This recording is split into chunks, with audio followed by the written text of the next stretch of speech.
अस्सलाम वालेकुम जी, मेरा नाम है सोहेल कायम खानी। आज मैं जिस मर्ज़ के बारे में बात करने लगा हूँ, ये 100 में से 90% 95% लोगों को होता है। इसे जुरियान भी कहते हैं, पेशाब के बाद कतरों की शिकायत भी कहते हैं और इसको स्पर्मेटोरिया भी कहते हैं।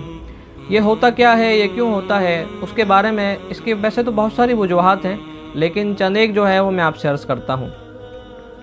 बाज़ लोगों को ये बहुत ज़्यादा गर्म चीज़ों का इस्तेमाल करने की वजह से होता है, बाज़ लोगों को गलत ख़यालात से होता है, बाज़ लोगों को गलत चीज़ें देखने से होता है, बाज़ लोगों को गलत अंदाज में लड़कियों के साथ बातें करने से होता है, और बाज़ लोगों को ये होता है जब मादा तौलीद के अंदर यानी उसका जो गाढ़ापन होता है उसके अंदर कमी आना शुरू हो जाती है, और मसाना जब कमज़ोर होता है तो फिर वो उस जो मादा तौलीद जो होता है वो उसको रोक नहीं पाता। एक तो पतलापन उसमें होता है, और बाज़ों में जो पतलापन की वजह से नहीं होता, लेकिन एक वजह मसाने की कमज़ोरी होती है कि उनको पेशाब के बाद वो रतूबत वो कतरे आना शुरू हो जाते हैं, और बाज़ लोगों को पेशाब के अलावा भी किसी वक्त आना शुरू हो जाते हैं।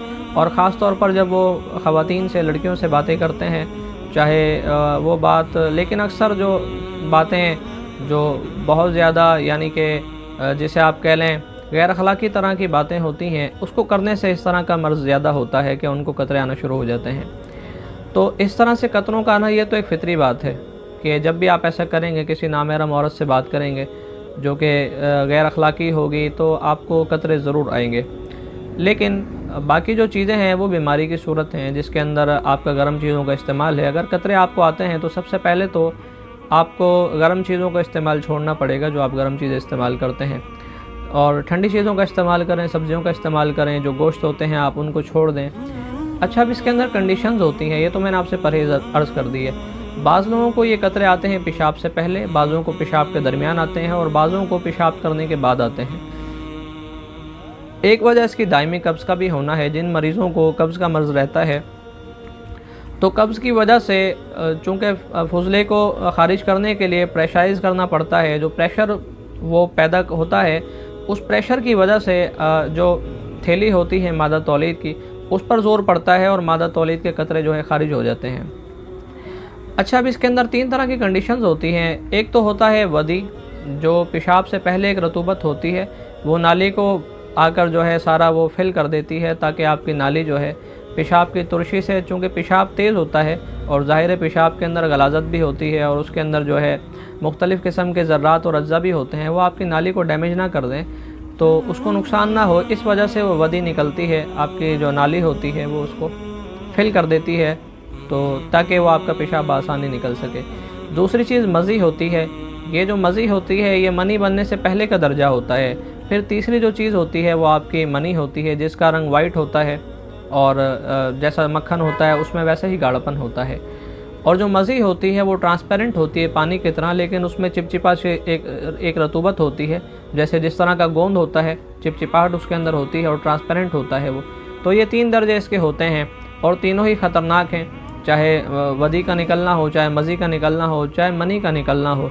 जब भी जिस्म से रतूबत निकलती है और ख़ारिज होती है तो इंसान के जिस्म में बहुत ज़्यादा कमज़ोरियाँ पैदा होना शुरू होती हैं, और उसके जिस्म में बहुत ज़्यादा थकन रहती है, उसको जिस्मानी एतबार से हड्डियों में दर्द होना शुरू होता है, हड्डियाँ चटकना शुरू होती हैं, आँखों के गिर्द हल्के पड़ जाते हैं, और इस तरह से बहुत सारे मसले मसाइल उसको होना शुरू हो जाते हैं जब भी किसी पेशेंट को जुरियान होता है।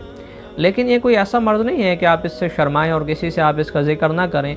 ये एक फ़ितरी सी बात है, ये एक बीमारी है। जिस तरह से इंसान को बुखार होता है तो बुखार भी एक बीमारी है, लेकिन जब बुखार होता है तो इंसान नहीं शर्माता, लेकिन जब जिनसी मसाइल उसको पैदा होते हैं, जिनसी एतबार से इंसान बीमार होता है, चाहे मर्द हो चाहे औरत हो, तो इंसान का ये मिजाज है कि वो उसको छुपाता है। वो ये समझता है कि अगर मैंने ये बताया तो सामने वाला पता नहीं मेरे बारे में क्या सोचेगा, कि ये किस तरह के काम करता है जो इसको इस तरह की बीमारी हुई है। तो मेरे दोस्तों, कामों का होना तो एक अलग बात है, लेकिन ये बीमारी है, ये किसी भी वजह से आपको हो जाती है, और उसके असबाब मैंने चंद एक जो मोटे मोटे इसके असबाब हैं और जो ज़्यादा देखे जाते हैं वो मैंने आपसे अर्ज़ कर दिए। अब इसका इलाज क्या है, मैं आपसे इलाज अर्ज़ करता हूँ।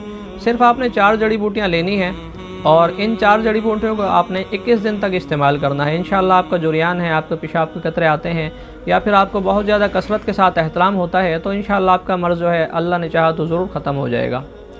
छोटी इलायची आपने लेनी है, और मौसली सफ़ेद और मौसली सियाह ये आपने इंडियन लेनी है, और सालब मिस्री होती है, ये 4 चीज़ें आपने 25-25 ग्राम ले लें या फिर 50-50 ग्राम आप ले लें। हर रोज़ान आप इनको ले लें और इनको पीस लें। पीसने के बाद खूब इसको अच्छी तरह से पीसें, ये बारीक हो जाए, और उसके बाद आप इसको मलमल के कपड़े से छान लें। बाकी जो सफ़ूफ़ आपका बचेगा वही आपकी दवा है। 1 चम्मच जो चाय वाला होता है आपने सुबह फजर के बाद इसको इस्तेमाल करना है दूध के साथ, और शाम में आपने असर के बाद इसका 1 चम्मच इस्तेमाल करना है दूध के साथ। 21 दिन आप इस नुस्खे पर अमल करें, आप इस दवा को इस्तेमाल करें। अल्लाह ने चाहा तो आप ज़रूर सेहतयाब हो जाएंगे।